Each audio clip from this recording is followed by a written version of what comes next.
Salatullah, salamullah. Alhamdulillah binikmatihi tatimmus shalihat. Asyhadu an la ilaha illallah wahdahu rabbil la syarika lah wa asyhadu anna Muhammadan abduhu wa rasuluhu alladzi la nabiyya ba'dahu. Amma ba'd. Ma'asyiral muslimin wal muslimat, ibu-ibu, bapak-bapak, saudara dan saudari sekalian yang dimuliakan Allah Subhanahu wa taala. Alhamdulillah, di malam hari ini dengan karunia Allah Subhanahu wa taala saya dipertemukan dengan Bapak Ibu semuanya di Masjid Al-Mukarram. Dan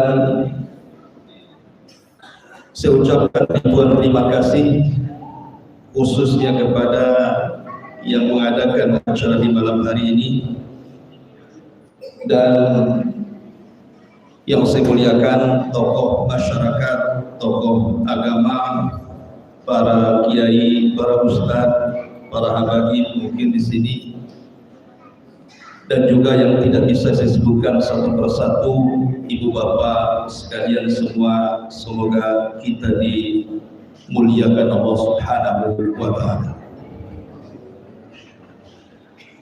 Apabila kita masuk di bulan Rajab, selalunya kita diingatkan dengan sebuah peristiwa besar yang pernah dilalui Nabi SAW dalam sejarahnya. Ada satu peristiwa yang disebut dengan peristiwa Isra dan juga Mi'raj. Walaupun para ulama sebenarnya berselisih pendapat tentang kapan peristiwa itu terjadi. Ada yang mengatakan di bulan Ramadan, ada yang mengatakan di bulan Muharram, ada yang mengatakan di bulan Rabiul Awal. Tetapi yang masyhur, peristiwa itu berlaku pada tanggal 27 Rajab, 1 tahun sebelum hijrahnya Nabi SAW. Itu yang banyak dicatat dalam sejarah. Maka beberapa menit atau mungkin 1 jam lebih ke depan, saya akan coba bercerita, walaupun saya yakin ibu bapak sudah pernah mendengar kisah Isra Mi'raj ini. Tapi kita akan petik hikmah di balik perjalanan Isra dan Mi'raj Nabi SAW. Hadirin dan hadirat yang dimuliakan Allah Subhanahu wa taala, peristiwa Isra dan Mi'raj ini bermula karena Nabi SAW sudah tidak bisa lagi berdakwah dengan tenang. Bayangkan, ketika itu paman beliau meninggal dunia, Abu Thalib. Kemudian disusul 6 bulan setelahnya istri tercinta beliau Khadijah menyusul meninggal dunia. Sementara 2 orang ini yang menolong Rasul. Kemudian Nabi SAW berusaha berdakwah di Taif, tetapi sama orang Taif malah dilempari batu. Kemudian Nabi SAW kembali ke Mekah pun malah diancam akan dibunuh. Jadi sudah bingung Nabi, mau dakwah di sini ditolak, dakwah di sana ditolak. Yang lebih parah di Taif, karena penduduk Taif mulai dari anak-anak, orang dewasa, laki-laki, perempuan melempari Nabi dengan batu, sampai Rasul harus lari 1 mil. Saya gak kebayang kalau ada sekarang ustadz dakwah di sebuah pulau dilempari batu, mungkin riset jadi ustadz ya.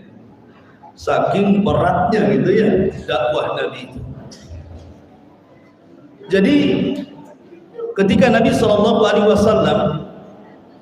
sudah sempit dadanya, Maka Allah Subhanahu wa taala ingin menghibur Rasul dengan cara diperjalankan dalam sebuah peristiwa besar yang akan menjadi mukjizat yang sangat besar bagi Nabi SAW yang belum pernah dilalui oleh para nabi dan rasul sebelumnya. Bagaimana kisahnya? Ketika Nabi SAW berada di rumah Ummu Hani, dalam riwayat berada di Hatim itu di samping sumur Zamzam. Dalam riwayat berada di Hijr Ismail di samping Ka'bah itu. Tiba-tiba Jibril datang. Kemudian membawa 2 malaikat. Kemudian menjemput Nabi SAW. Tiba-tiba Nabi SAW dibelah dadanya. Dan ini pembelahan dada Rasul kedua kalinya. Dulu masih kecil dibelah dadanya ketika dirawat oleh Halimah Sa'diyah. Kemudian sekarang dibelah lagi dadanya, diambil jantungnya, dibersihkan dengan bejana emas, dicuci dengan air Zamzam, dimasukkan iman dan hikmah, kemudian dimasukkan lagi ke dadanya, dijahit lagi. Ini medisnya malaikat, ibu bapaknya. Kalau medisnya dokter, mati Nabi itu. Ambil jantungnya gimana nggak mati? Dan kalau medisnya manusia pasti sakit itu. Tapi karena medisnya adalah malaikat, maka Nabi SAW tidak merasakan sakit dan Nabi SAW tetap hidup. Karena itu mukjizat masalahnya. Ini keanehan gitu ya. Baru setelah itu Nabi SAW disediakan satu kendaraan yang disebut dengan buraq. Buraq itu semacam kuda. Dalam hadis itu dia lebih kecil dibandingkan kuda, tetapi lebih besar dibandingkan keledai. Memiliki 2 sayap, warnanya sangat putih dan kecepatannya sangat cepat, secepat kilat. Dalam hadis itu maddal basar. Jadi langkahnya itu sejauh mata memandang. Tetapi dia kuda. Karena dulu saya masih kecil-kecil, saya pernah melihat ada gambar kuda bersayap, rupanya kepalanya wanita cantik, ditulis buraq katanya. Tidak ada riwayat yang mengatakan buraq itu kepalanya wanita cantik. Ini buatan Yahudi yang hendak mengolok-olok Islam. Karena Nabi istrinya banyak, sampai ke buraq pun minta digambar perempuan cantik kepalanya. Ini kan termasuk mengolok-olok Nabi. Dia kuda, ya kuda lah gitu ya. Buraq, binatang bumi. Kemudian Nabi SAW naik ke atas buraq.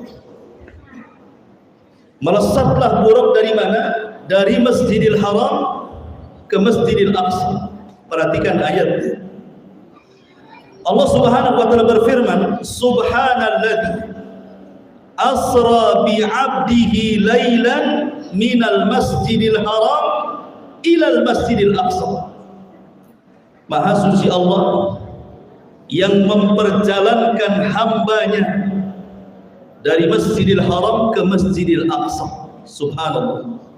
Lihat bahasa Quran. Allah mengatakan hambanya, bukan nabinya, bukan rasulnya. Kenapa Allah tidak mengatakan Maha suci Allah yang memperjalankan nabinya? Kan bisa saja. Atau memperjalankan rasulnya. Tapi bahasa Quran memperjalankan hambanya, menggunakan kalimat hamba tanpa menyebut title-nya. Nabi ini mau diangkat ke langit, maksudnya diangkat ke Sidratil Muntaha. Faedahnya adalah setinggi apapun kita, tetaplah kita hamba. Sehebat apapun kita, tetaplah kita hamba Allah. Maka jangan pernah sombong, karena kita ini hamba Allah. Apalah yang akan disombongkan dari kita? Allah mengatakan wallahu akhrajakum min butuni ummahatikum la ta'lamuna syai'an. Allah keluarkan kalian dari perut ibu kalian itu tidak bisa apa-apa, tidak punya pengetahuan apa-apa. Baru Allah kasih penglihatan, pendengaran, pikiran, kemudian dewasa, baru Allah berikan kekayaan, jabatan dan begitu seterusnya. Siapa yang memberikan nikmat itu? Allah. Lalu apa yang dibanggakan? Maka jangan pernah sombong, kita ini hamba. Makanya bahasa Quran itu bi'abdihi, dengan hambanya. Faedah yang kedua, kalimat bi'abdihi ini menunjukkan bahwa perjalanan Rasul bukan mimpi. Rasul itu tidak sedang mimpi Isra Mi'raj itu, tapi betul-betul terjaga birruhi wal jasad, dengan ruh dan jasadnya. Ya seperti kita ini begini nih, ruh dengan jasad ini. Kalau seandainya peristiwa Isra itu mimpi, ngapain kemudian mimpi? Semua orang bisa kalau mimpi. Mau terbang kemana-mana tanpa buruk pun kalau mimpi bisa lah, namanya orang mimpi ya. Tetapi yang dimaksud di sini bukan mimpi, betul-betul peristiwa ini terjadi dengan ruh dan jasad. Makanya Allah menyebut dengan kalimat bi'abdihi, hambanya. Ketika disebut abdun, maknanya terangkai daripada ruh dan jasad. Berangkatlah Rasul menggunakan buraq. Lah dalam perjalanan, dalam beberapa asar bahwa Nabi itu sempat singgah di beberapa tempat sebelum sampai di Masjidil Aqsa. Ada yang mengatakan singgah di Bukit Saina. Bukit Saina itu bukit di mana Taurat turun di Mesir, di mana Nabi Musa mendapatkan Taurat, sempat singgah di situ. Kemudian juga singgah di Baitul Lahmin atau Bethlehem, tempat Isa dilahirkan dan Isa diangkat menjadi Nabi dan Rasul. Baru kemudian setelah itu sampailah Rasul di Masjidil Aqsa. Kemudian buraq pun ditambatkan di sebuah tembok yang disebut dengan Jidar Buraq, yang sekarang menjadi tembok ratapan orang-orang Yahudi. Itulah buraq ditambahkan di situ. Masuklah Nabi SAW. Rupanya ketika Nabi SAW masuk di Masjidil Aqsa, arwah para nabi itu sudah turun. Jadi dalam Masjidil Aqsa itu sudah berkumpul arwahnya seluruh para nabi, dan mereka sudah bersaf-saf siap untuk sholat.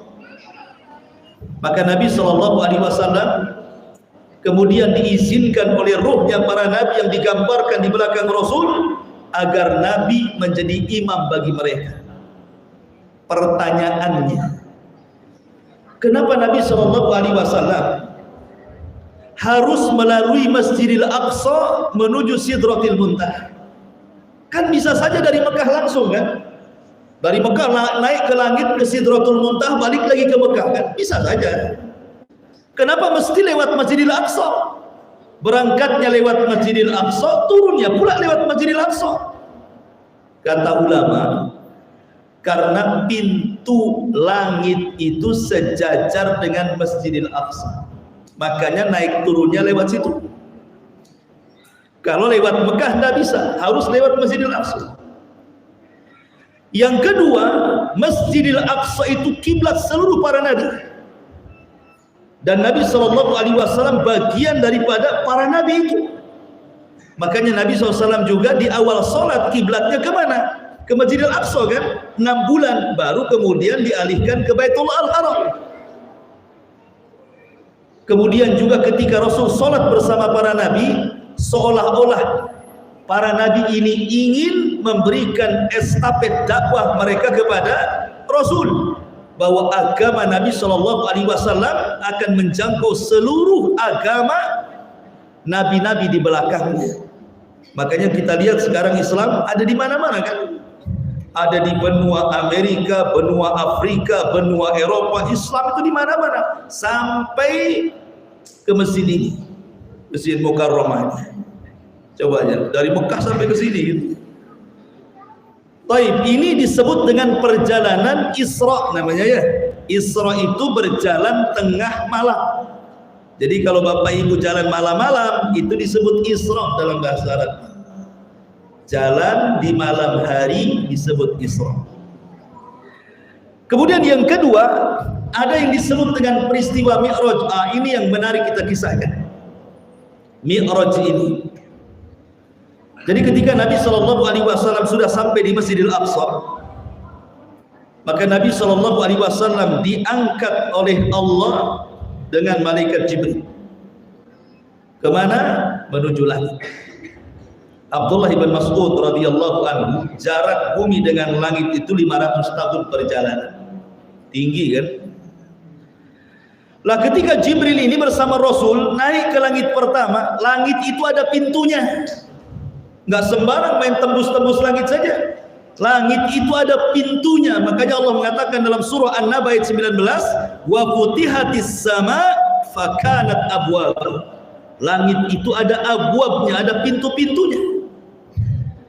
Kemudian Jibril mengetuk pintu, assalamualaikum. Kata security langit, waalaikumsalam. Man, siapa anda? Kata Jibril, saya Jibril. Padahal Jibril itu pemimpin malaikat. Tapi ketika mau masuk pintu langit, minta izin dulu sama anak buahnya. Siapa kamu? Saya Jibril.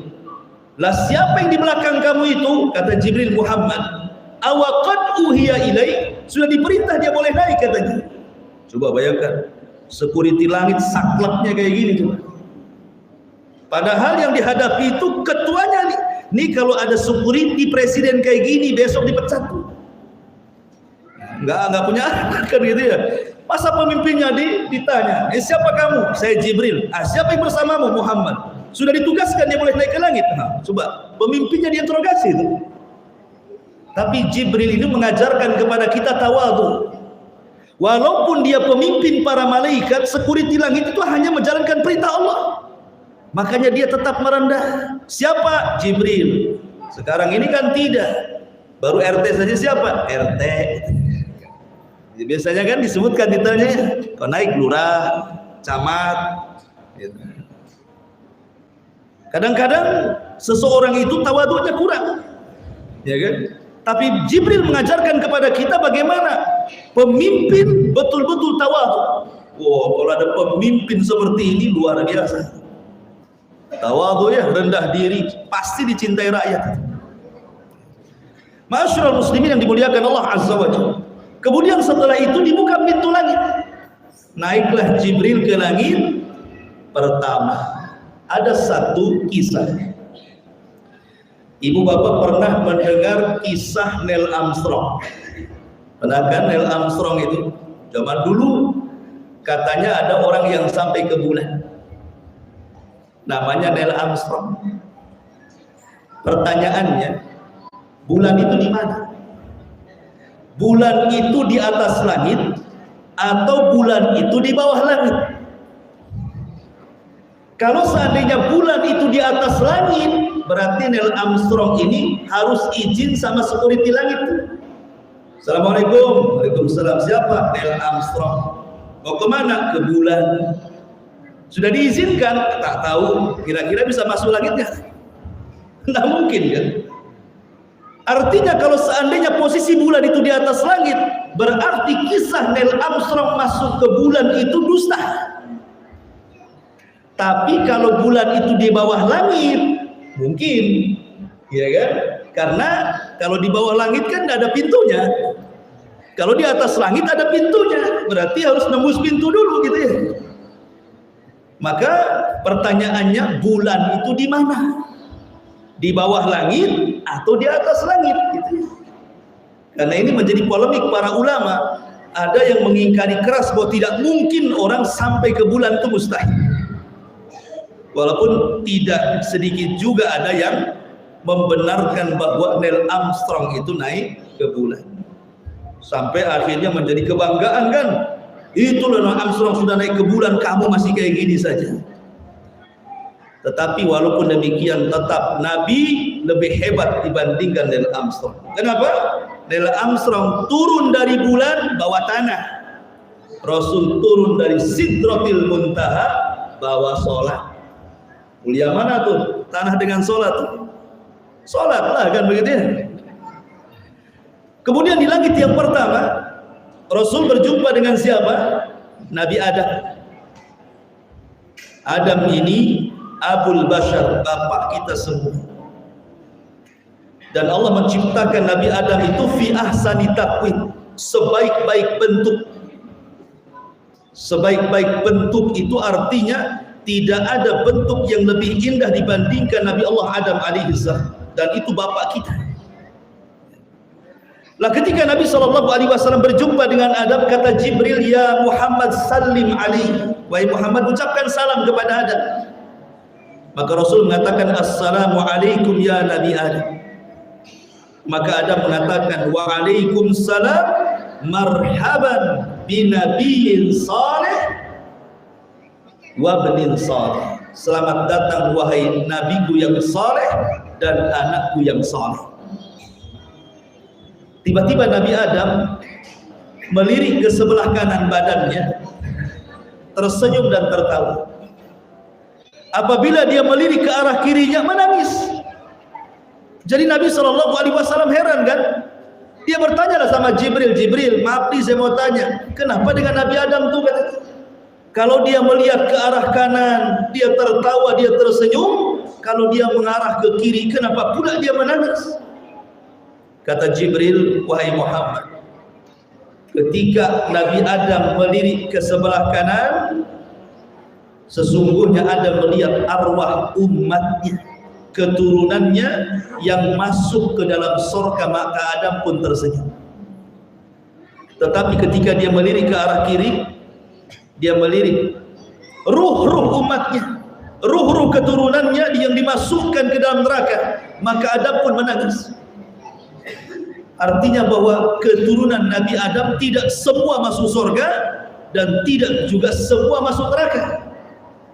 Ada yang masuk surga, ada yang masuk neraka. Naudzubillah, mudah-mudahan kita tidak termasuk penghuni neraka. Kemudian Nabi SAW selepas itu, pertanyaannya sebelum ke langit kedua, kenapa Allah mempertemukan Rasul di langit pertama dengan Nabi Adam? Itu semua ada hikmah. Kenapa ada apa? Bukankah Nabi itu banyak? Kenapa tidak dengan Nabi Sulaiman saja, dengan Nabi Dawud saja, dengan Nabi Yakub saja, dengan Nabi Hud, dengan Nabi Saleh umpamanya? Kenapa pula dengan Nabi Adam? Dijumpakannya itu ya. Kata para ulama, hikmah perjumpaan Rasul dengan Nabi Adam itu. Nabi Adam itu dulu tinggal di sorga. Saya cerita sedikit ya cerita Nabi Adam. Jadi Nabi Adam alaihi salatu wassalam tinggal di sorga sendirian. Sorga itu nikmat ya. Kenikmatannya tidak bisa dilihat mata, didengar telinga, terlintas pun tidak bisa. Tapi karena Adam hidup sendiri, ketakutan. Subhanallah ya. Adam hidup sendirian di sorga, ketakutan. Gimana kalau hidup di pulau sini sendirian, lebih ketakut lagi. Karena melihat Adam ketakutan hidup di sorga, makanya saat Adam tertidur, diambil tulang rusuk sebelah atas dekat dengan jantung yang paling bengkok, diciptakan pasangannya di situ, yang disebut dengan Hawa. Maka ketika Adam terbangun, ada Hawa. Siapa kamu? Saya Hawa. Gitu. Kenapa kamu di samping saya? Allah ciptakan diriku untuk memberikan ketenangan kepadamu. Maka Allah mengatakan, wa min ayatihi an khalaqalakum min anfusikum azwaja litaskunu ilaiha wa ja'ala bainakum mawaddatan wa rahmah inna fi dzalika laayatin liqaumin yatafakkarun. Maka Hawa diciptakan untuk memberikan keterangan kepada Adam. Lah Adam ini rupanya punya musuh sebelumnya. Siapa musuhnya Adam? Iblis. Karena ketika Iblis tidak mau sujud kepada Adam, Iblis dikeluarkan dari sorga, Adam pula dimasukkan ke sorga. Hasadlah Iblis. Makanya Iblis kemudian memberikan was-was agar Adam itu bermaksiat di sorga. Lah di sorga itu ada satu pohon larangan, tidak boleh dekat-dekat Adam ke situ. Iblis datang diwas-wasi. Dan kalau kau makan buah itu, kau akan kekal atau minimalnya jadi malaikat. Makan saja gitu ya. Itu dibisik-bisik kayak gitu tuh. Jadi setan itu tugasnya bisik-bisik. Ada orang mau sedekah, datang di telinganya, ngapain sedekah, nanti kau kere, nanti kau miskin, tidak usah sedekah. Nah, itulah tugasnya setan. Akhirnya kemudian Adam pun mendekati, kemudian melihat, penasaran, makan pula gitu.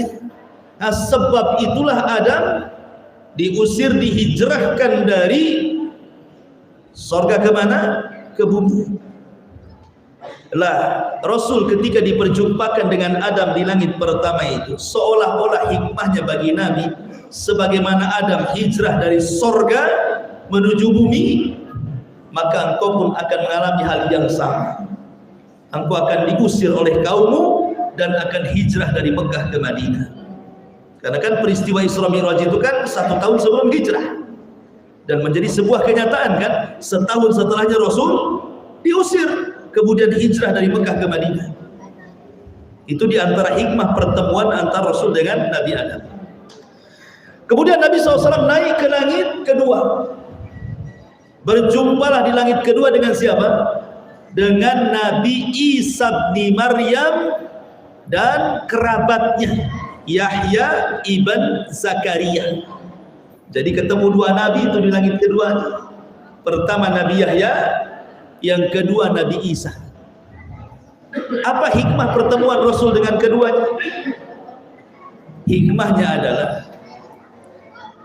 Nabi yang dibunuh secara sadis oleh orang-orang Yahudi adalah Nabi Yahya. Nabi Yahya itu dipenggal lehernya, kemudian jasadnya dikirim ke bapaknya Nabi Zakaria, kepalanya dibawa ke istana, kemudian dijadikan mahar perempuan pelacur kepada seorang raja Yahudi. Itu Nabi Yahya, ujian para nabi ya. Jadi Nabi Yahya itu paling sadis tuh, karena bukan hanya dibunuh, tapi dimutilasi, kepalanya diambil. Jadi kepala Nabi Yahya itu dijadikan mahar wanita pelacur untuk menikah dengan seorang raja. Lihat bagaimana bengisnya orang-orang Yahudi kepada para nabi Bani Israel di zaman itu. Kemudian Nabi Isa pun tidak lepas dari pembunuhan. Hampir dibunuh juga Isa itu. Jadi rumahnya itu sudah ditingkar sama pasukan Yahudi gitu ya.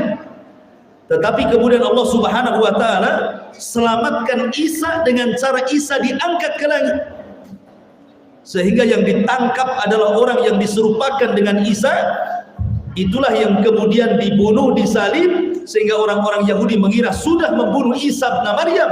Maka Al-Quran membantah, wa ma salabu wa ma qatalu walakin syubbiha lahu.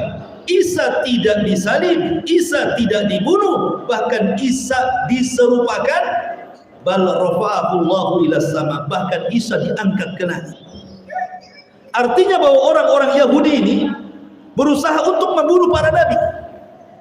Jadi ketika Nabi diperjumpakan dengan Isa dan juga Yahya di langit kedua, seolah-olah Allah ingin katakan, wahai Muhammad, ketika engkau hijrah dari Mekah ke Madinah, maka engkau akan menghadapi orang-orang Yahudi, hati-hati dengan mereka. Nah, seolah-olah seperti itu. Karena rupanya Rasul pun tidak lepas dari acara pembunuhan kan. Di Madinah itu di zaman Rasul ada 3 kabilah Yahudi besar. Pertama Bani Quraidah, yang kedua Bani Qunaiqah, yang ketiga Bani Nadir. Ini kabilah-kabilah besar Yahudi di Madinah. Ketika Nabi SAW hendak mengadakan pertemuan dengan kabilah Bani Nadir ini Yahudi. Sebelum melakukan pertemuan, ini orang-orang Yahudi merencanakan, nanti nih kalau si Muhammad datang, kemudian rapat dengan kita, satu orang naik ke atap bawa batu, nanti batu itu lempar ke kepalanya biar dia mati gitu. Ada rencana pembunuhan. Tapi Jibril datang memberitahu bahwa orang Yahudi sudah merencanakan pembunuhan, wahai Muhammad, sebaiknya kau jangan hadir di rapat itu. Akhirnya tidak jadi. Kemudian yang kedua, ketika Rasul pulang dari Khaybar, perang Khaybar lawan orang Yahudi, tiba-tiba pulang dari perang Khaybar itu dijamu oleh seorang wanita Yahudi namanya Zainab bintul Harith. Suruh makan di rumahnya. dan disediakan makanan kesenangan Nabi. Kesenangan Nabi apa? Kambing, daging kambing, terutama pahanya. Ya. Dan ingat, di zaman dulu orang-orang Mekah itu makanan kambing itu makanan pokok.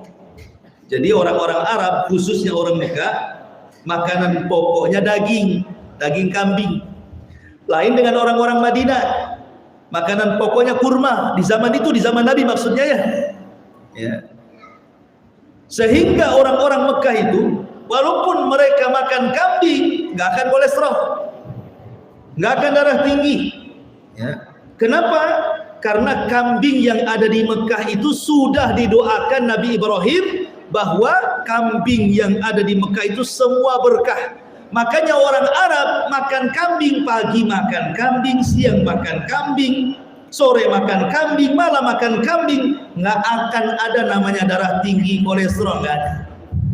Nah, sekarang praktekan Pak, besok Bapak makan kambing sebulan, pagi, siang, sore, malam. Kalau nggak dijamin sebulan dibawa ke Batam masuk awal bros Pak. Ya. Karena kambing di pulau ini tidak diberkahi masalahnya, gitu ya. Makanya buat kolesterol, buat darah tinggi. Jadi Nabi SAW dihidangkan daging kambing. Lah daging kambing itu sudah dikasih racun pula oleh Nabi, dimakan, termakan sedikit. Allah buat bicara itu paha kambing itu dan mengatakan, "Hei Muhammad, jangan kau makan aku," katanya, "karena aku sudah dilumuri racun." Ya, ini mujizat, paha kambing bisa bicara.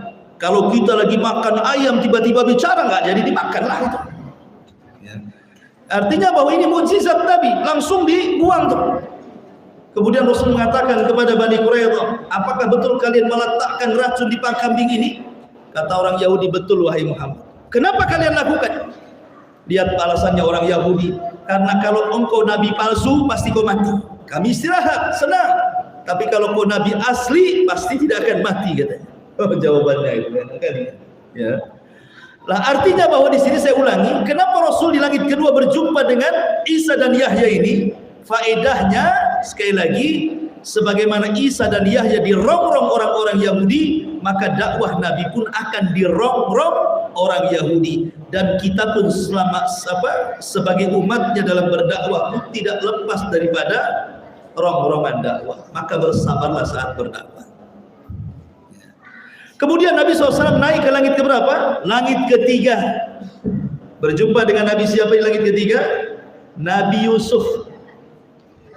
Nabi Yusuf itu diberikan syatru jamali Adam. Separuh ketampanan Adam itu diberikan kepada Yusuf.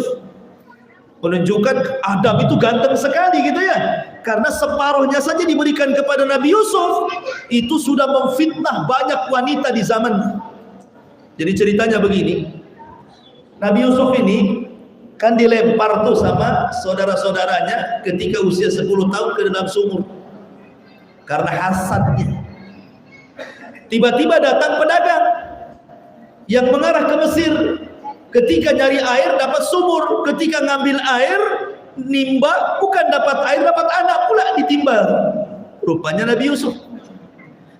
Dibawalah anak ini ke Mesir, jadi budak dijual. Rupanya yang membeli orang kaya, namanya Al-Aziz, istrinya namanya Julaiha. Hiduplah Nabi Yusuf di rumah Al-Aziz dan Julaiha selama 10 tahun. Ketika usia 20 tahun, nampak gantengnya. Sampai ibu angkatnya tertarik dengan Nabi Yusuf. Jatuh cintalah dia dengan Nabi Yusuf. Karena ganteng masalahnya. Ya. Akhirnya suatu ketika nih, Julaiha karena kepengen kepada Yusuf, sampai dipaksa berzina dalam sebuah ruangan. Tapi Yusuf tidak mau. Bahkan dia lari, tapi karena pintu terkunci, ditariklah pakaian belakangnya sobek. Ketika sobek, rupanya pintu kamar terbuka. Rupanya datang suaminya. Suaminya tahu ini yang kurang ajar ini istrinya sebenarnya. Tapi karena dia pejabat, sementara Yusuf itu budak yang hidup di rumahnya, dia tidak mau menyalahkan Yusuf, menyalahkan istrinya, justru menyalahkan Nabi Yusuf. Akhirnya kemudian kabar Zulaiha menggoda budaknya Nabi Yusuf ini tersebar kepada emak-emak pejabat. Biasalah emak-emak ini kan. Akhirnya jadi gunjingan emak-emak pejabat. Zulaiha ngapain pula, masa dia goda budaknya, suaminya kan ganteng. Kata Zulaiha, dia nggak tahu siapa Yusuf. Nanti akan aku perlihatkan siapa Yusuf, katanya. Ya, biasa kan, mama kan itu kan suka kepo. Apa itu kepo? Kayak polisi, banyak tanya, banyak ngomong. Orang jalan, ya kulitnya hitam, kemudian pakaian hitam. Apa ini hitam-hitam? Dah hitam-hitam lagi katanya. Kan itu ya. Jadi orang jalannya dikomentari itu mama tuh biasanya. Biarkanlah mau hitam, mau putih, mau apa. Nggak boleh kita mencela fisik orang. Karena apa? Karena yang menciptakan fisik manusia Allah. Kalau kita mencela fisik orang berarti mencela zat yang menciptakannya Allah. Nggak boleh. Orang itu mau pesek, mau mancung, mau hitam, mau pendek, mau apa, itu Allah yang berkehendak, bukan orang itu yang berkehendak. Ya. Maka jangan mencela fisik orang, berarti dia mencela zat yang membuat fisik itu. Jadi kemudian akhirnya Zulaiha ini karena merasa dia digibah gitu ya, diundanglah sekitar 40 emak-emak pejabat itu makan-makan di rumahnya. Datanglah emak-emak ini ke rumahnya Zulaiha, disediakan satu-satu pisau, kemudian buah-buahan, kemudian disuruh berbaris, disuruh pegang pisau, dipegang buah-buahan. Kata Zulaiha, Yusuf keluar. Kita nggak pernah tahu Yusuf seperti apa. Ketika Nabi Yusuf keluar, wanita pejabat ini melihat raut mukanya Yusuf. Apa bahasa Quran? Faqatta'na aydiyahun. Kalau qata'a tanpa tasdid itu satu irisan saja. Kalau pakai tasdid qata'a berarti diiris-iris itu. Mandang Yusuf sampai diiris-iris tuh. Saking takjubnya nggak terasa tuh pisau yang iris tangan itu. Mungkin kalau Yusufnya sudah pergi, sakit mungkin ya. Tapi ketika nengok itu nggak terasa tuh. Ya, makanya mereka mengatakan ini bukan orang, ini malaikat katanya kan. In hadza illa malakun karim katanya. Pertanyaannya, kenapa Nabi Yusuf, kenapa Rasul berjumpa dengan Yusuf di langit ketiga? Apa hikmahnya? Sebagaimana Nabi Yusuf disakiti oleh saudara-saudaranya, maka Nabi SAW pun sama, dakwahnya akan dirongrong oleh saudara-saudaranya. Coba perhatikan dalam sirah. Siapa yang pertama kali mendustakan dakwah Nabi? Abu Lahab. Abu Lahab ini siapa? Paman Nabi Abu Lahab itu. Ada orang salah baca. Tabat yada Abi Jahlin wa tab. Beda Abu Lahab dengan Abu Jahal. Jangan salah baca ayat. Ya. Ada orang baca salah ayat tuh. Tabat yada Abi Jahlin wa tab katanya. Abu Jahal sendiri, Abu Lahab sendiri. Kalau Abu Lahab itu paman Nabi. Kalau Abu Jahal ini Fir'aunnya umat ini bukan. Ya. Jadi yang pertama memusuhi Nabi itu bukan Abu Jahal tuh. Siapa? Abu Lahab. Sampai diturunkan surah yang sangat pendek, yang bisa dihafal anak-anak dan dibaca oleh imam kapan saja. Artinya Abu Lahab dikutuk sampai kiamat. Karena yang baca tabat itu banyak. Dan jadi surah favorit ibu-ibu dan bapak-bapak. Kalau sholat kasih tabat saja. Ya. Kenapa suka tabat? Biar saya kutuk tuh Abu Lahab itu. Makanya saya baca ayat ini terus. Padahal karena pendek ini suka dia. Gitu ya. Masyarul muslimin yang dimuliakan Allah Azza wa Jalla. Jadi sebagaimana Nabi Yusuf itu dirongrong oleh saudara-saudaranya, maka Rasul pun sama akan dirongrong oleh saudara-saudaranya. Pertama yang mesti dakwah Abu Lahab. Baru kemudian orang luar, dan itu berat. Kalau dakwah itu musuhnya orang dalam itu berat. Dan itu akan dilalui Nabi SAW. Makanya diperjumpakan dengan Yusuf supaya Rasul mendapatkan solusi dalam berdakwah. Gitu. Kemudian setelah itu Nabi SAW naik ke langit keberapa? Keempat. Berjumpa dengan siapa? Dengan Nabi Idris. Idris ini Nabi yang pertama kali mencatat. Nabi yang pertama kali menjahit, Nabi yang pertama kali menundukkan kuda sehingga kuda bisa jadi perang, jadi kendaraan perang. Jadi yang pertama menundukkan kuda itu Nabi Idris, sehingga kuda bisa dijadikan alat untuk perang di zaman itu. Lah Nabi Idris ini ada yang mengatakan meninggalnya di langit keempat, karena Allah mengatakan wa rafa'nahu makanan aliyah, dan kami angkat Idris itu ke tempat tinggi, maksudnya ke langit keempat. Kenapa Idris diangkat ke langit keempat? Apa alasannya? Ini Nabi Idris itu, ibu bapak, dia itu diberikan pahala oleh Allah sebanyak orang yang didakwahinya. Senanglah Idris ini. Kenapa? Karena setiap hari dapat pahala banyak dari Allah karena tugas dakwahnya. Dia mendapatkan pahala sebanyak manusia yang didakwahinya. Jadi Idris ini akhirnya berdialog dengan malaikat Jibril. Jibril, bagaimana ya caranya supaya Allah Subhanahu wa taala menangguhkan usiaku agar tidak cepat mati? Kata Jibril, wahai Idris, itu bukan wewenang diriku. Yang tukang cabut nyawa bukan saya ini pembawa wahyu. Yang suka mencabut nyawa itu ada sendiri malaikatnya, namanya Malakul Maut. Coba kaulah dialog dengan Malakul Maut. Jangan dicabut dulu nyawanya kalau bisa. Kata Idris, di mana saya harus mendapatkan Malakul Maut? Kata Jibril, saya akan pertemukan kamu. Diangkatlah Nabi Idris dari bumi ke langit keempat. Makanya Rasul berjumpa di langit keempat. Sampai di langit keempat, tiba-tiba ada Malakul Maut di situ, padahal belum dipanggil tuh. Tiba-tiba sudah di situ tuh Malakul Maut itu. Jibril heran, kok belum dipanggil sudah datang. Kata Jibril, wahai Malakul Maut, kenapa kau ada di sini? Kata Malakul Maut, aku pun heran, tidak tahu wahai Jibril, barusan Allah memerintahkan aku untuk mencabut nyawa manusia di langit keempat. Aku pikir mana ada manusia langit keempat itu. Rupanya siapa? Idris rupanya. Idris minta ditambah umur, malaikat mau ditugaskan nyabut umur. Artinya al-hadaru la yamna'ul qadara. Menghindar dari kematian bukan berarti terhindar dari takdir kematian. Kan ada nih di zaman Bani Israel dulu, satu kampung kena corona, mungkin zaman sekarang. Kalau zaman dulu kena taun, penyakit taun. Ribuan mati di zaman dulu, di zaman Bani Israel dulu.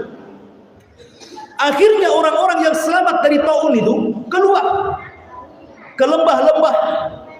Sampai di lembah mereka sudah ditunggu Malakul Maut gitu. Lari dari taun, kena Malakul Maut. Kan sama aja mati jadi.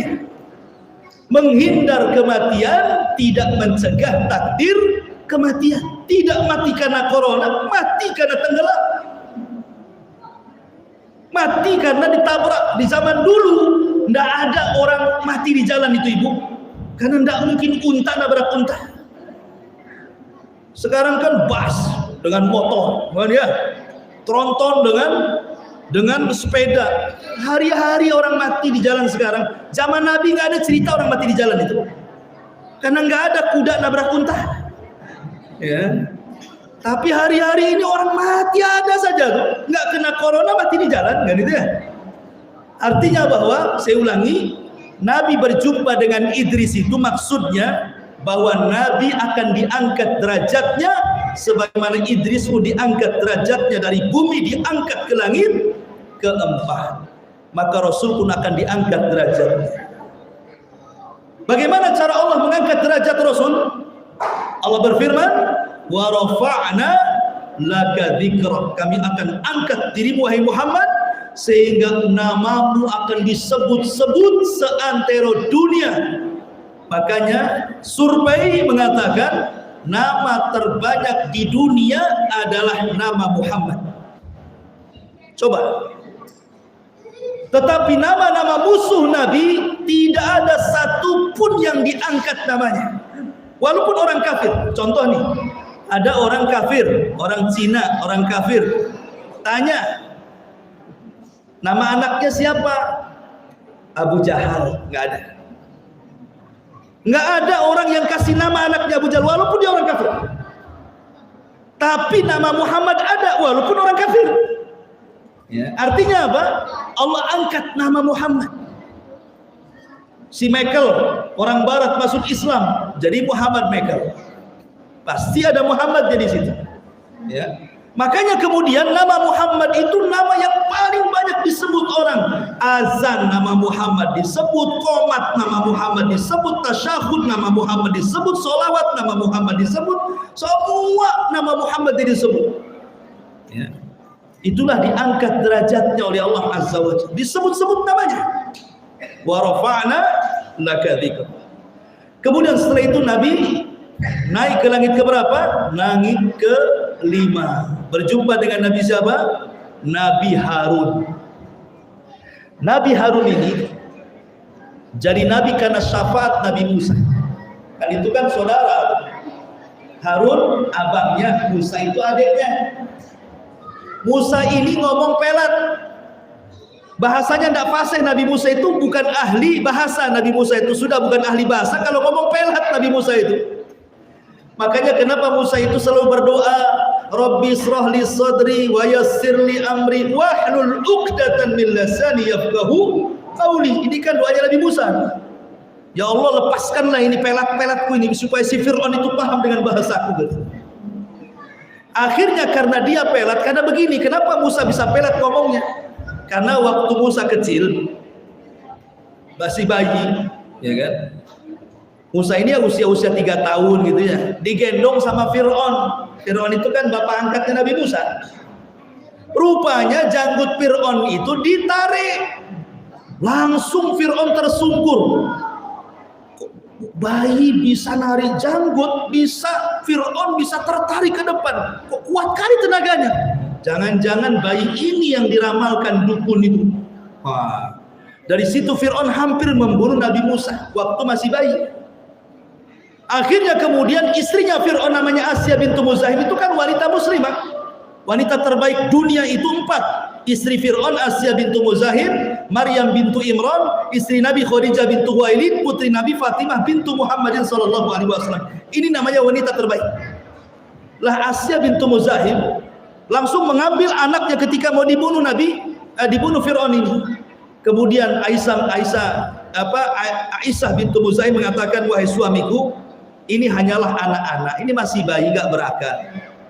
Bukan bayi ini yang akan merebut tahtamu. Kalau kok tidak percaya, uji dia katanya. Diujilah Musa bayi ini dengan cara apa? Disediakan arang yang sudah dibakar, sudah jadi jamroh itu bahasa Arabnya ya, arang yang bara itu. Yang satunya tamar, kurma. Kemudian bayi Musa kecil disuruh ngambil. Hampir-hampir Musa ini mengambil kurma. Kalau sempat dia mengambil kurma, berarti dibunuh dia. Tapi Jibril datang, langsung memalingkan bayi Musa, merangkak ke api. Diambil api, dimakan. Sebab itulah pelat dia, karena makan api. Ya, makanya Musa susah ngomongnya. Jadi besar dia tidak fasih.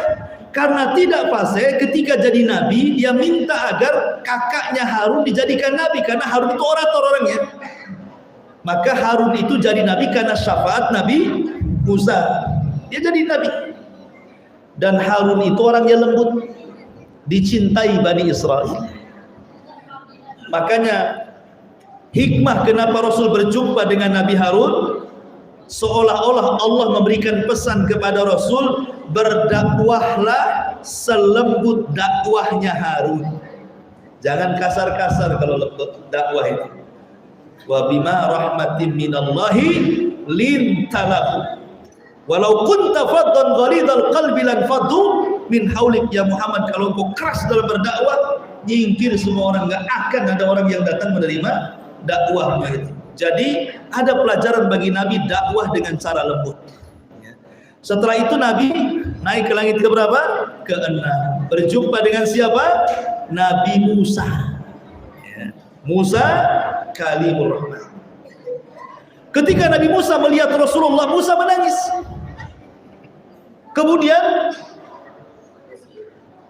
Jibril ditanya oleh Rasul, Jibril, kenapa Musa menangis ketika melihat aku?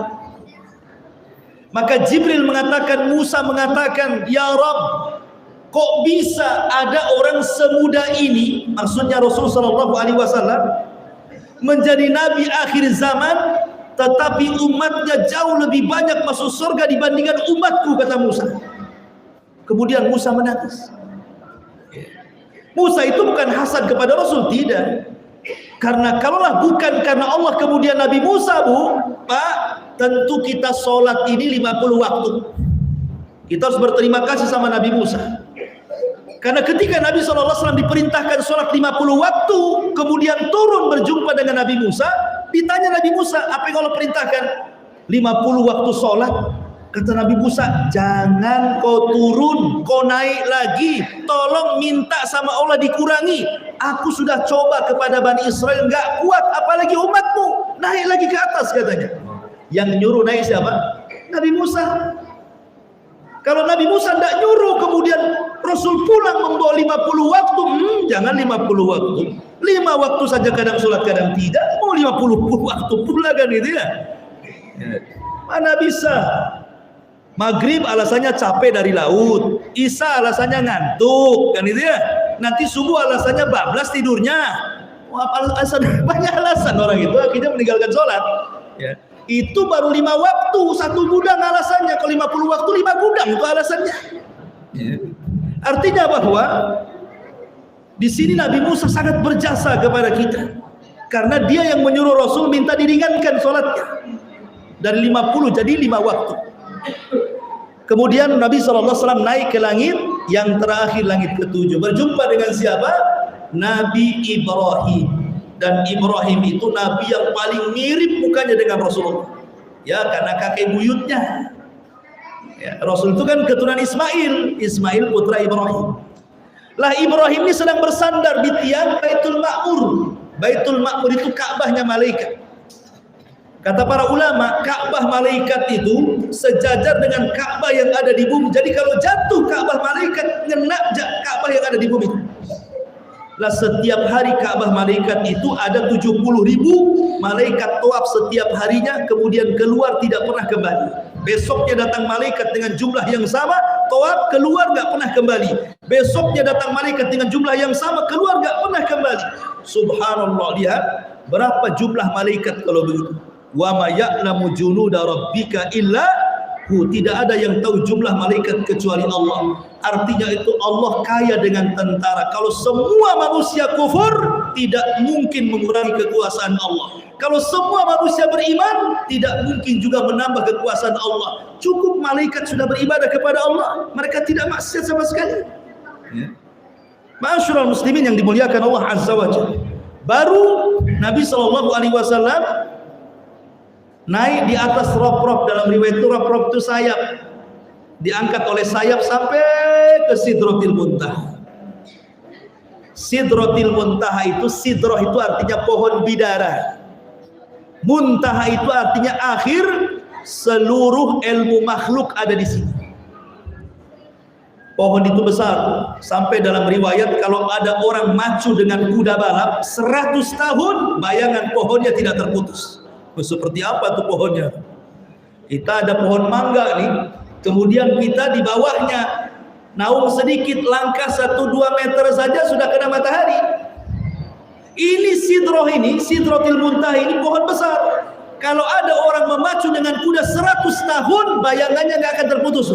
Segede apa itu pohon itu coba? Dan semua takdir manusia ditulis di pohon ini. Ya, jadi setiap hari Senin dan Kamis amalan kita diangkat sampai di Sidratil Muntaha. Makanya ada puasa Senin Kamis, karena setiap Senin dan Kamis itu amalan kita diangkat, dilihatkan oleh Allah kepada Allah Subhanahu wa taala. Lah dari Sidratil Muntaha inilah datang perintah sholat. Dari sini menunjukkan apa Ibu Bapak? Sholat itu satu-satunya ibadah yang diwajibkan di langit, tapi ibadah yang lain diwajibkan di bumi. Sholat ini satu-satunya ibadah yang diperintah Allah tanpa perantara malaikat. Tapi ibadah yang lain diperintah dengan perantara malaikat. Salat, zakat, haji, semua lewat malaikat. Salat tidak langsung Allah perintahkan. Salat ini undangan langsung dari Allah Subhanahu wa taala. Tapi ibadah tidak, disyariatkan lewat wahyu yang disampaikan Allah kepada malaikat Jibril. Jadi ibadah salat itu luar biasa. Ya. Salat diwajibkan di langit, salat diwajibkan tanpa perantara, salat diwajibkan dengan undangan Allah Subhanahu wa taala. Undangan Allah luar biasa. Bapak saja ada undangan dari presiden lewat WhatsApp saja pasti itu bangga, dikasih tahu tetangganya, tengok presiden undang saya katanya. Itu baru presiden. Gak bangga kayaknya. Ini Allah yang undang. Jadi akhirnya kemudian Rasul diperintah sholat 50 waktu. Turun dia berjumpa dengan Nabi Musa. Kata Nabi Musa, apa yang diperintahkan Allah wahai Muhammad? Kata Rasul, 50 waktu sholat wahai Musa. Kata Musa, sebaiknya kau naik lagi. Fas'alu tahfif, minta keringanan. Aku sudah coba Bani Israel, mereka nggak sanggup. Apalagi umatmu yang kecil-kecil, pendek-pendek, kecil-kecil, apa ringan-ringan, nggak punya tenaga, nggak akan bisa tuh. Akhirnya Rasul naik lagi ke langit, minta keringanan, dikasih 5 waktu jadi 45 waktu. Turun lagi ke bawah, berjumpa dengan Nabi Musa. Kata Nabi Musa, minta keringanan lagi. Itu 45 waktu masih banyak katanya. Naik lagi, dikurangi 5 lagi jadi 40. Kemudian minta lagi jadi 25, 30, 25, 20, 15, 10 sampai di angka 5. Nabi Musa masih kekeh minta kepada Rasul, sebaiknya kau naik ke langit. Walaupun 5 waktu umatmu tidak akan sanggup. Coba kalau seandainya Rasul nurut kata Nabi Musa, naik ke langit. Kemudian minta ringan waktunya yang 5 itu, tentu kita tidak akan sholat tuh. Karena kan sisanya 5. Kata Nabi Musa, minta lagi katanya, keringanan. Sementara setiap keringanan dikasih 5 kan itu ya. Tapi Rasul pemalu, dia mengatakan istahya itu Rabbi, nggak bisa, aku udah malu wahai Musa, nggak apa-apa 5 saja katanya. Wow, kalau waktu itu Rasul mau naik di angka 5, mungkin kita nggak sholat. Senang nggak? Gitu ya. Tapi Nabi tidak naik, dia mengatakan aku malu sama Allah. Nggak apa-apa lah 5 saja, berarti 1 sama dengan 10, berarti 5 waktu sama dengan 50 waktu. Baru Nabi SAW turun ke Masjidil Aqsa. Sebelum turun, Rasul ditawarkan 2 minuman, 1 khamr dan 1 air susu. Ya Muhammad, ishrab, minum. Ini ada khamr, ini ada susu nih. Nabi SAW rupanya memilih air susu dan tidak memilih khamr, padahal khamr belum diharamkan. Tapi Rasul milih air susu. Apa kata Jibril? Laqad hudita wa hudiyat ummatuka ya Muhammad. Allah sudah berikan hidayah kepadamu dengan memilih air susu, semoga umatku dapat hidayah. Coba kau minum khamr, kau akan memfitnah umatmu dan umatmu akan terfitnah dengan khamr itu. Kalau seandainya Nabi ketika Isra Mi'raj itu minum khamr, tentu kita sudah mabok setiap malam, ya kan? Tapi Nabi tidak memilih khamr, memilih air susu. Ya. Makanya orang akhirnya tidak lepas dari air susu kan? Lihat bayi-bayi nyusu semua, tidak ada orang yang tidak nyusu. Ya, mau bapak, mau ibu, kecil-kecil nyusu semua kan itu ya. Artinya bahwa karena dia pilih air susu. Coba kalau khamr, bayi dikasih mabok bu, disuruh deteler itu bayi itu. La haula wala quwata illa billah. Makanya kemudian Allah kata Jibril mengatakan laqad hudita wa hudiyat ummatuka. Oh, kau sudah dapat hidayah, umatku juga akan dapat hidayah karena khamr minuman orang fasik. Ya. Ma'asyiral muslimin yang dimuliakan Allah Azza wa Jalla, turunlah Rasul ke bumi. Kemudian kembali naik Buraq, kemudian kembali sebelum subuh ke Masjidil Haram. Besoknya nih, malamnya kan baru terjadi Isra Mi'raj. Besoknya Rasul temenung, bingung.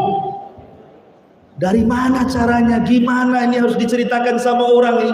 Stres Rasul itu, harus cerita sama siapa, pasti nggak akan ada orang percaya kan.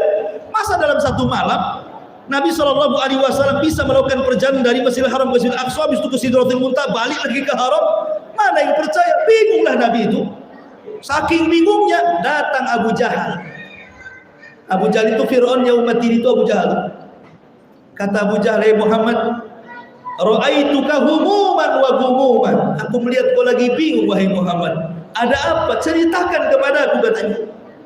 Kata Nabi SAW, "Begini wahai Abu Jahal, semalam saya diisrakan dan dimi'rajkan Allah." Rasul ceritakan sama Abu Jahal. Abu Jahal nampak serius sekali mendengarkan. Abu Jahal tidak ngejek Nabi.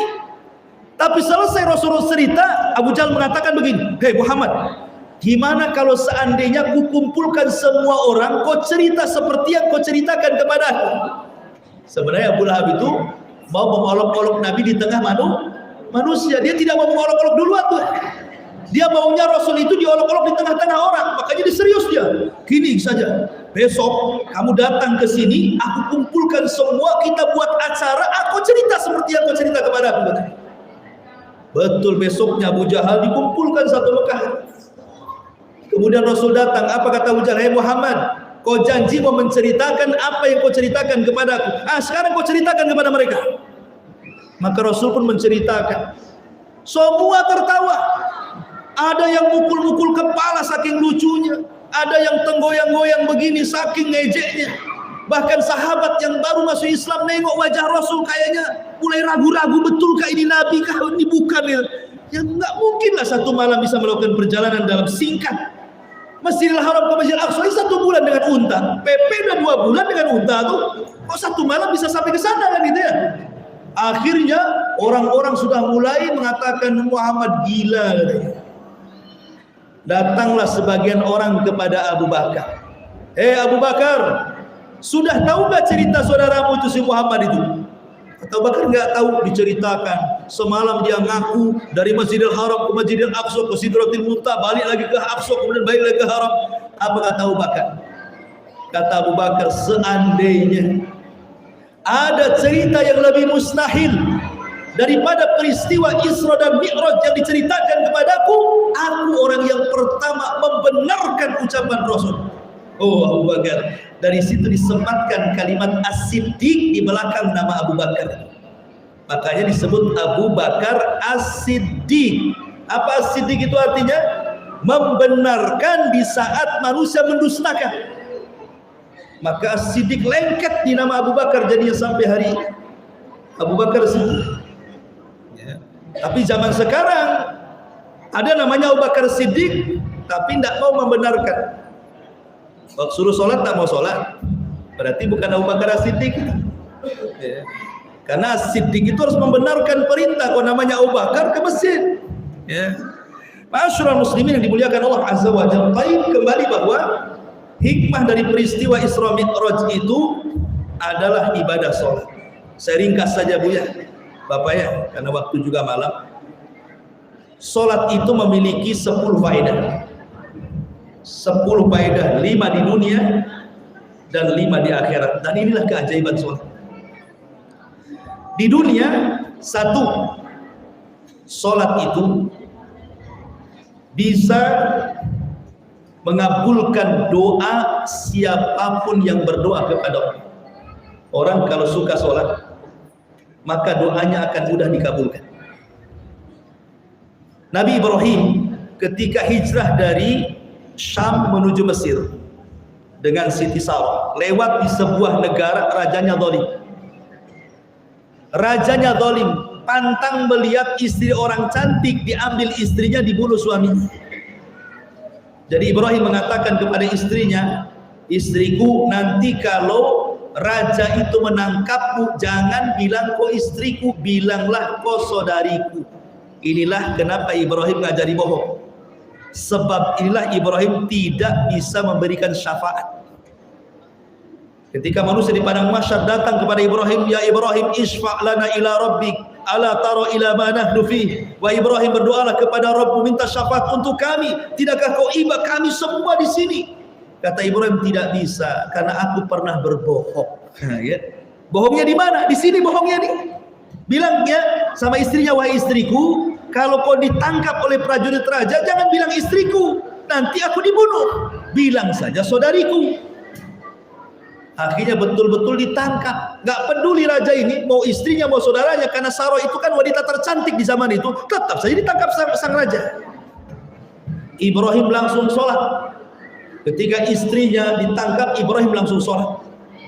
Ketika istrinya dibawa ke istana, kemudian raja mau menjamah istrinya, tiba-tiba istrinya mengatakan, "A'udzubillahi mink." Aku berlindung kepada Allah dari kamu. Tiba-tiba tangannya jadi setruk, tidak bisa mendekati istrinya Ibrahim, Siti Hajar, Siti Sarah itu. Akhirnya dia mengatakan, tolonglah doakan kepada Tuhanmu, jangan buat aku seperti ini. Akhirnya Siti Sarah berdoa, disembuhkan sama Allah, tangan raja tidak setruk lagi. Coba lagi kedua kalinya. Maka istrinya Ibrahim langsung mengatakan, "A'udzubillahi mink."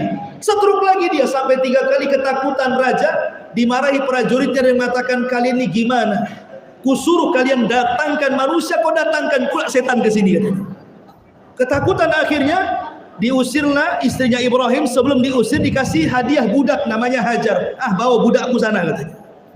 Jadi Hajar itu dapat budak dari Raja Muqawqis, kemudian dibawa ke Ibrahim. Lah kenapa ini bisa terjadi seperti ini coba? Ada keanehan.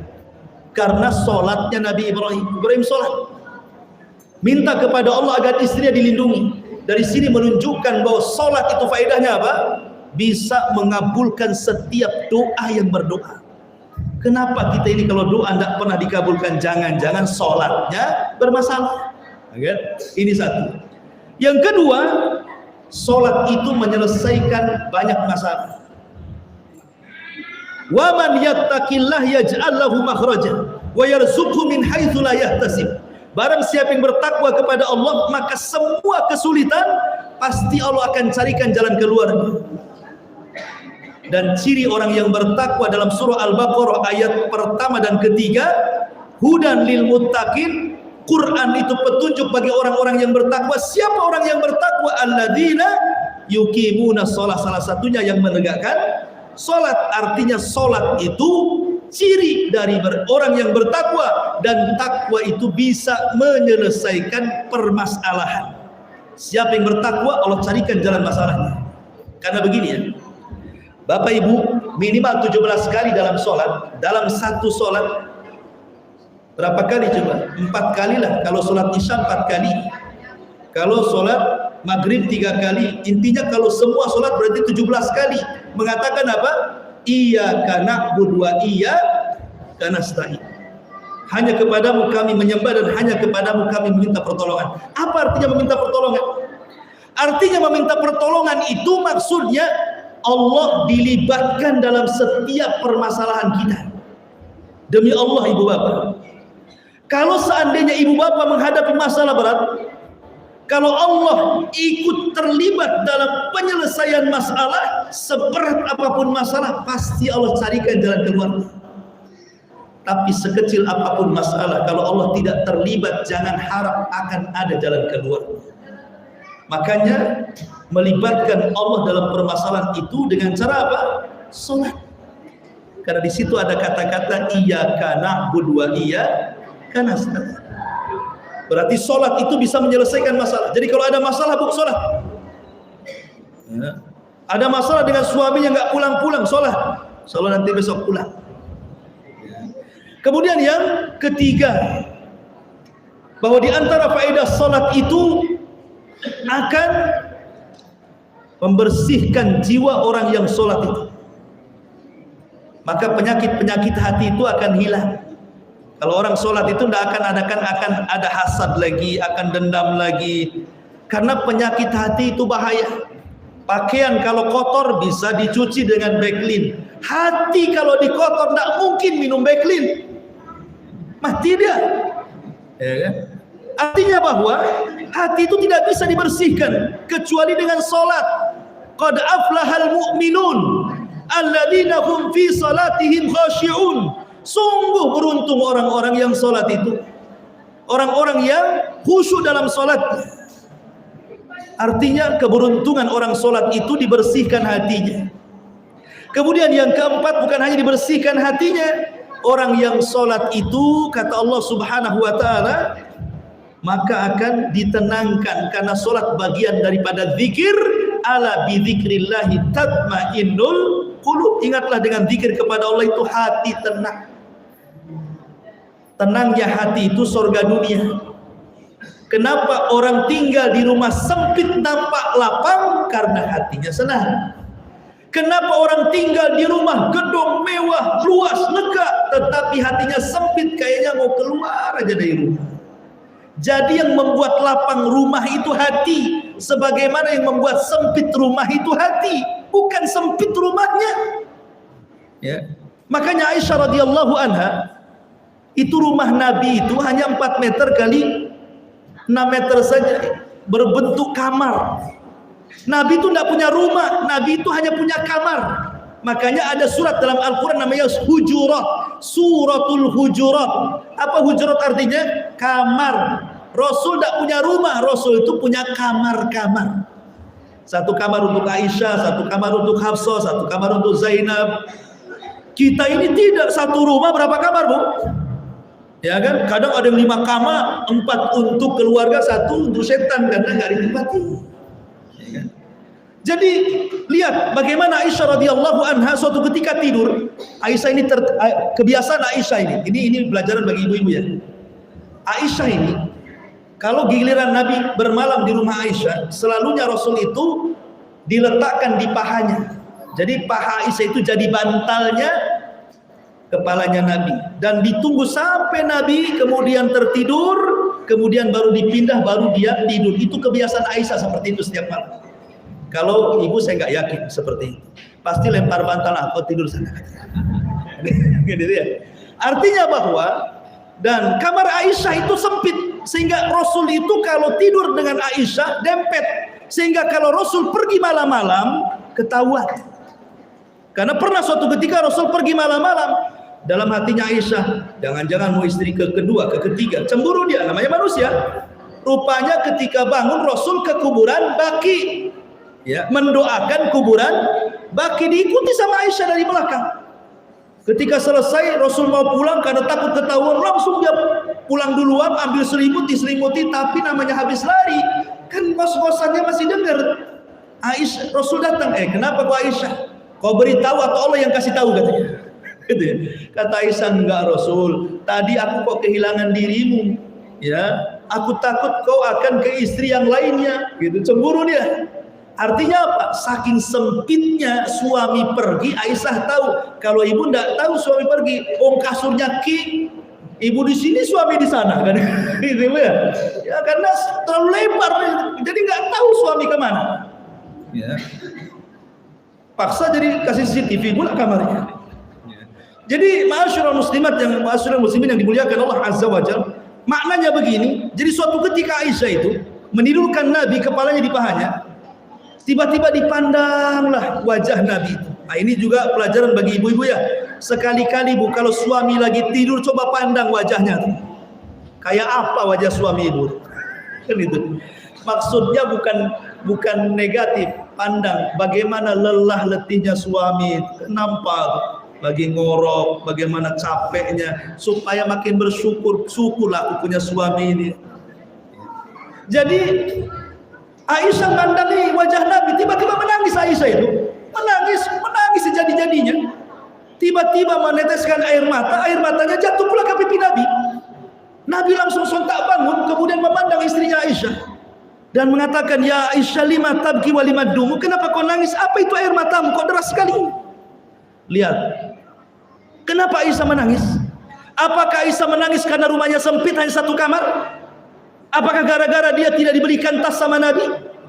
Apakah gara-gara tidak diberikan pakaian, sandal, tidak diberikan emas perak sama Nabi? Bukan. Itu ibu-ibu yang kayak gitu tuh. Tapi Aisyah itu menangis karena sebuah masalah. Apa kata Aisyah? Ya Rasulullah, tadakkartu yaumal qiyamah. Rasul, aku menangis karena aku ingat hari kiamat. Apakah engkau akan ingat denganku pada hari kiamat, Rasul? Apakah kalau seandainya nanti kiamat dibangkitkan, engkau berada di padang mahsyar, kau akan ingat istrimu, wahai Rasul? Kata Nabi SAW, ya Aisyah, adapun di 3 tempat orang tidak akan ingat siapa aku. Pertama, ketika menyeberangi titian Siratal Mustaqim, nggak akan ingat siapapun sampai dia selamat sampai di ujung titian.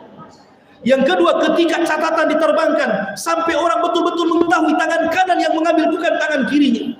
Saat di penimbangan amal sampai dia tahu bahwa amalan baiknya lebih berat dibandingkan amalan buruknya. 3 tempat orang tidak akan ingat siapapun. Jadi Aisyah menangis itu karena urusan akhirat. Kalau sekarang nangis karena urusan hutang, beda ya.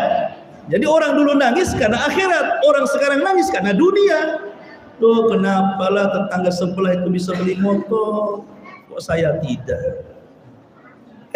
Dalam sebulan bisa pula renovasi rumah, kok saya tidak? Jangan-jangan punya tuyul dia. Sudah, mulai dia. Ya. Jadi dari sini ma'asyiral muslimin yang dimuliakan Allah Azza wa Jalla, itulah bedanya keluarga Nabi. Intinya bahwa sholat ini membawa kebahagiaan di dunia dan di akhirat. Adapun yang 5 di akhirat, pertama, sholat itu miftahul jannah, kunci masuk surga. Yang kedua, sholat itu bisa menghapuskan dosa-dosa. Kata Rasul, bagaimana pendapatmu kalau di depan rumahmu ada sungai deras sekali, setiap hari kau mandi 5 kali, bersih nggak tuh? Ya bersihlah. Seperti itulah sholat. Kalau kita banyak dosa, kemudian sholat 5 waktu, hilang dosanya. Ya. Kemudian yang ketiga, di akhirat nanti Rasul tidak akan ingat siapa umatnya kecuali dari anggota badan wudhu. Nanti anggota wudhu itu akan bercahaya pada hari kiamat. Dari situ Nabi mengenali umatnya. Artinya kalau tidak pernah sholat berarti tidak pernah wudhu. Kalau tidak pernah wudhu artinya tidak punya cahaya. Kalau tidak punya cahaya, macam mana Rasul akan mengenalinya? Jadi dia tidak akan dikenali Rasul pada hari kiamat. Kemudian dia akan susah dapat syafaat. Karena malaikat yang akan menyelamatkan, mengeluarkan orang dari neraka dimasukkan ke dalam surga, dia hanya kenal lewat athari sujud, bekas sujud. Jadi bekas sujud dalam sholat itu akan bercahaya. Dari situ malaikat mengenali siapa yang akan dikeluarkan dari neraka. Kalau orang tidak pernah sholat pasti tidak sujud. Kalau orang tidak sujud tidak punya cahaya di dahinya. Kalau tidak punya cahaya di dahinya, bagaimana malaikat akan menyelamatkannya? Berarti akan susah dia keluar dari api neraka. Naudzubillah. Kemudian di akhirat orang yang sholat, mereka adalah orang yang pertama kali mendapatkan hisab. Karena pertanyaan pertama yang akan ditanya soal sholat. Awal man yuhasabu bihil abdu yaumal qiyamah sholatuhu fa in saluhat sholatuhu saluhat sairu amali wa in fasadat fasada sairu amali. Yang pertama dihisab sholat. Kalau baik, baik semua amalnya. Kalau jelek, jelek semua amalnya. Itulah yang pertama kali dihisab. Kalau dia selamat, selamat dia. Tapi kalau dia tidak selamat dari pertanyaan sholat, maka tidak akan selamat dia. Maka sholat itu menyelamatkan orang dari kehidupan dunia. Wallahu alam, ini yang bisa sampaikan Ibu Bapak. Mohon maaf ya kalau dari awal saya tadi ceramah ada yang menyinggung. Dari kata-kata, saya bukan orang Melayu, orang Jawa Barat, tetapi cengkoknya sudah ke Batak-Batak kata orang. Sehingga kadang-kadang ada hal-hal yang menyinggung perasaan, saya minta maaf. Dan juga mewakili kawan-kawan di sini yang ikut. Ini sebenarnya jamaah saya di Batam untuk pengen ikut Ustaz, ikut, ayolah ikut. Akhirnya pada ikut, jadi akhirnya rombongan pula ke sini. Kalau merepoti ya bagi Bapak di sini, mohon maaf ya, kami hanya bisa minta ampun kepada Allah dan minta maaf kepada hadirin sekalian. Ini yang bisa saya sampaikan. Mudah-mudahan kita bisa berjumpa di waktu yang lain. Saya serahkan kepada moderator. Subhanallahi wa bihamdika, asyhadu an la ilaha illa anta, astaghfiruka wa atubu ilaik. Allahu ta'ala. Assalamualaikum warahmatullahi wabarakatuh. Salam